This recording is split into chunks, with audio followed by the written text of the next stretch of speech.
लाखों करोड़ों दूध पाक नबी अकरम सल्लल्लाहु अलैहि वसल्लम पर, उनकी आले मुबारक पर। अस्सलाम वालेकुम। थिंक विद अस में खुशामदीद। मैं मुनीब इफ्तिखार खालूं। आज हम आपसे बात करने जा रहे हैं कि इस्तेहकाम पाकिस्तान, जो एक जहांगीर तरीन साहब ने पार्टी बनाई है, दूसरा पाकिस्तान तहरीक इंसाफ, इन दोनों जमातों का मुस्तकबिल आने वाले दिनों में क्या होगा।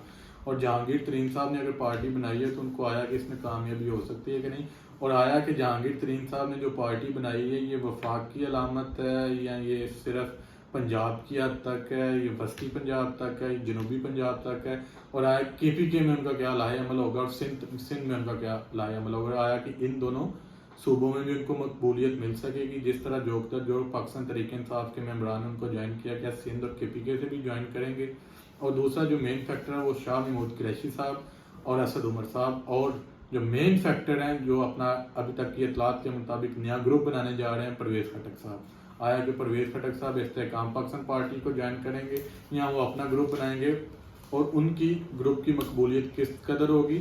और आया कि वो भी इस तरह जहांगीर तरीन साहब की तरह लोग उनको ज्वाइन कर सकेंगे या नहीं, कि वो भी इस्तेहकाम पाकिस्तान पार्टी के साथ ही अपना मुस्तकबिल जोड़ लेंगे।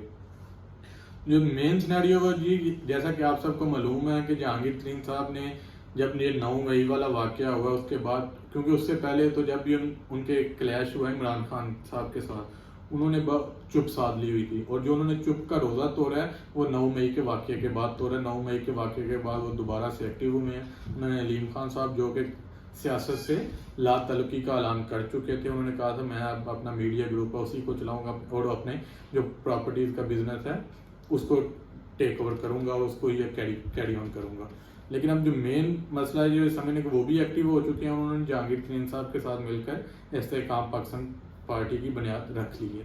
और अभी तक जहांगीर तरीन साहब इस्तेहकाम पाकिस्तान पार्टी के पैटर्न चीफ और अब्दुल अलीम खान साहब उसके प्रेसिडेंट, और आमिर कियानी, जिनके बारे में खान साहब कह चुके हैं कि मुझे अगर किसी के जाने का दुख हुआ था तो वो आमिर कियानी, क्योंकि आमिर कियानी साहब ने 27 साल जद्दोजहद की है इमरान खान साहब के साथ, और वो भी छोड़ के जहांगीर तरीन साहब के जहाज़ में सवार हो लिए हैं, और उसके बाद उनको जनरल सेक्रेटरी बना दिया गया है इस्तेहकाम पाकिस्तान पार्टी का।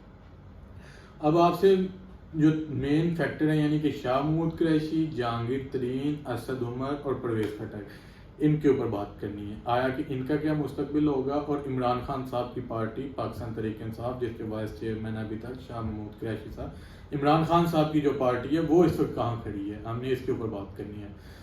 जैसा कि आप सबको मालूम है कि जहांगीर तरीन साहब ने 9 यानी कि उसके 100 मेम्बरान के ऊपर मुश्तमिल कमेटी बनाई थी। तो कमेटी बनाई पहले उसका इजलास अलीम खान साहब की रिहाइशगाह पे मुनक्कद हुआ। उसके बाद उन्होंने PC होटल में बाज़ाब्ता तौर पर अपनी प्रेस कॉन्फ्रेंस में इसकी अनाउंसमेंट की, जिसमें आपको बड़ी दिलचस्प बात यह, जिसमें जनाब फवाद चौधरी साहब पहले मौजूद थे लेकिन उन्होंने मुंह छुपाया और वहाँ से भागने की और वो भाग दिए वहाँ से। जो मेन ये भी एक बड़ा जूम है कि वो आया कि अगर उनको को मजबूर करके उधर लाया था और अगर वो अपनी मर्जी से आए, क्योंकि वो अलीम खान साहब के रिहाइशगाह पर जो इजलास हुआ तो उसमें भी फवाद चौधरी साहब शामिल थे।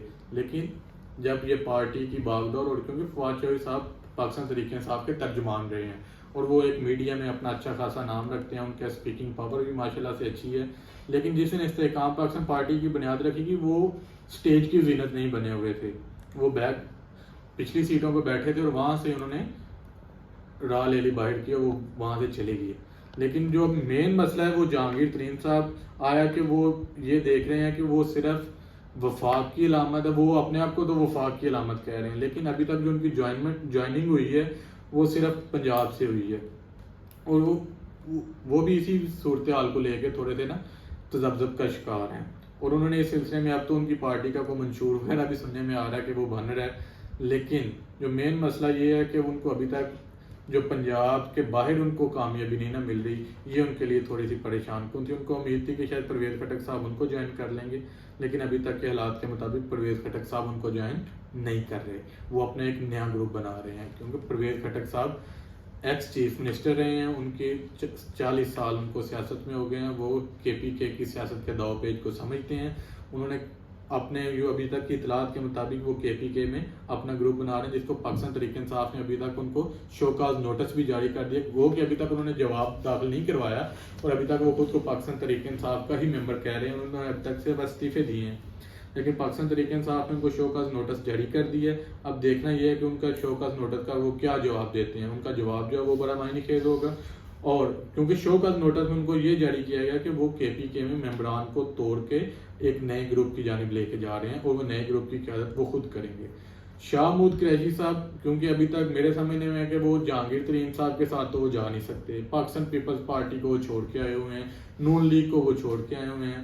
عمران خان صاحب کو جو متوقع جو خبریں آ رہی ہیں کہ وہ ان کے اوپر جو ٹرائل چلیں گے اور وہ نااہل ہو جائیں گے, وہ -1 یعنی کہ, اور شاہ محمود قریشی صاحب کو پاکستان تحریک انصاف کی باغ ڈور سونپ دی جائے. کیونکہ عمران خان صاحب بھی اس کا ذکر اپنی پریس کانفرنس میں کر چکے ہیں کہ میرے بعد اگر کوئی پاکستان تحریک انصاف کو سنبھالے گا تو وہ شاہ محمود قریشی صاحب ہوں گے, کیونکہ وہ وائس چیئرمین بھی ہیں.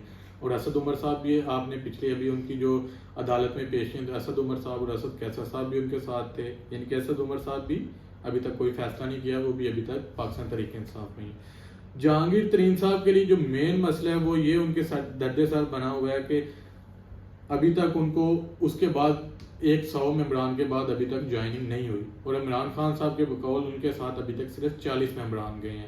عمران خان صاحب تھوڑا سا خود کو بیک فٹ پر نہیں لے کے آ رہے, وہ اپنی پالیسیز نہیں بدل رہے, جس کا ان کو بھی نقصان ہوگا اور ان کی پارٹی کو بھی نقصان ہوگا. میرے سامنے میں سیاسی لیڈران کو سیاسی بصیرت سے کام کرتے ہوئے سیاسی فیصلے کرنے چاہیے, نہ کہ ہٹ درمی اور ضد سے کام لینا چاہیے. اتنی بڑی پارٹی ہے جس کو عمران خان صاحب کی صرف ضد ہی اس کے آڑے آ رہی ہے.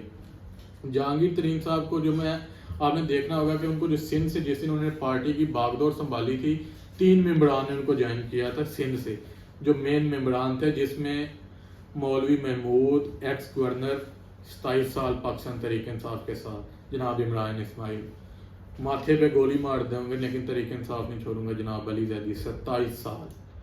ان تینوں ممبران نے بھی اس کو کافی اہمیت دی تھی ان کی پارٹی کو. لیکن اب جو دیکھنا یہ ہے کہ اس کے بعد انہوں نے نہ تو کوئی پریس کانفرنس کی, اور مولوی محمود بھی کہہ چکے تھے. لیکن اب جو خاطر خواہ کو اضافہ ہوا وہ یہ ہے کہ مولوی محمود صاحب کو انہوں نے سندھ کا صدر بنا دیا. مولوی محمود صاحب نے بھی وہ طریقے اس کا استحکام پاکستان کا پمفلٹ جو ہے, یا اس کو کہہ لیں کہ مفلٹ جو ہے, وہ اپنے گلے میں ڈال لیا آج.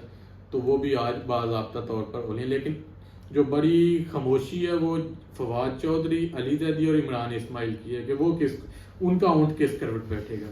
اور آیا کہ ان کی کوشش تو یہی ہے کہ پرویز خٹک صاحب کو بھی ہم اپنے ساتھ بنا لیں, لیکن پرویز خٹک صاحب ابھی تک ان کے ساتھ جانے کو تیار نہیں ہے. کیونکہ پرویز خٹک صاحب کی جو نجی محفلیں جو ہمارے ذرائع سے ہمیں پتہ چلا ہے, اور اسد عمر صاحب بھی اس بات کا ذکر کر چکے ہیں کہ ان کو ان کے حلقے سے بھی ابھی کوئی خاطر خواہ یعنی کہ اس کا رزلٹ نہیں مل رہا, کیونکہ وہاں پر لوگ ابھی تک تحریک انصاف کے ساتھ ہیں, بلے کو سپورٹ کر رہے ہیں, تو جس کی وجہ سے وہ ابھی تذبذب کا شکار ہیں. پرویز خٹک صاحب کیونکہ اپنے نجی میٹنگ میں بھی کہہ چکے ہیں کہ بلے کے بغیر نوشہرہ کی سیٹ جیتنا بہت مشکل ہے. تو یہ سارے سینیریو ہیں جس کے اوپر آج ہم نے آپ کے ساتھ بات کی ہے.